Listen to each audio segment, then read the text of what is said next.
Is this not Jesus, the son of Joseph? This line is part of the incredulity of the crowd in this week's reading from the Bread of Life discourse in the 6th chapter of John's Gospel. It reminds me of that common saying that familiarity breeds contempt.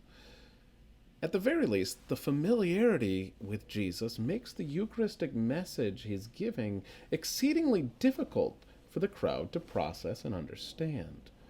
Essentially, they're saying, we know this guy's parents and family.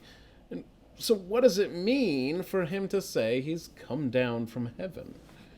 Their shock and disbelief comes from their emphasis on the from heaven part and not on the coming down part. Because if their focus was on the coming down part, the incarnation, the coming of God in human flesh, they'd see that the fact that Jesus lived in a family and is identified as Joseph's son shows the extent of that coming down of the incarnation. Jesus shares in the full human experience. He shares in the everyday. This year of St. Joseph is a great time to reflect on that. What's interesting in this passage is that it's not the idea that God sends nourishment from heaven that's problematic for the crowd. As we saw last week, they're the ones who mention the example of manna to Jesus in the first place. Rather, it's the fact that Jesus identifies himself as the true manna from heaven that's problematic for them.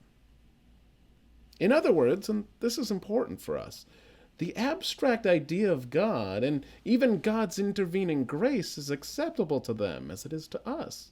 Their difficulty comes in recognizing the presence of God in their midst, and even entertaining the idea that something extraordinary is going on right in front of them. This is the problem we often wrestle with when we come to the Eucharist. It's not hard for many people to fathom that Christ becoming present to us in the Eucharistic species is theoretically possible.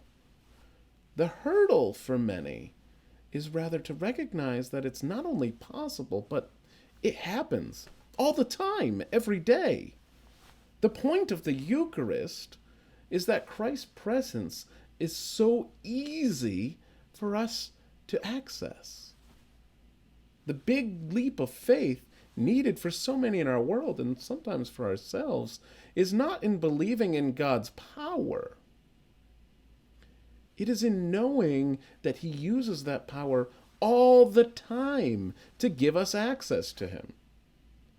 The hurdle in our hearts to believing in the real presence in the Eucharist is often believing in God's merciful love. My friends, this is the good news of the Eucharist, that God's merciful, loving presence is indeed available to us all the time. Why? Because that's the kind of God we have.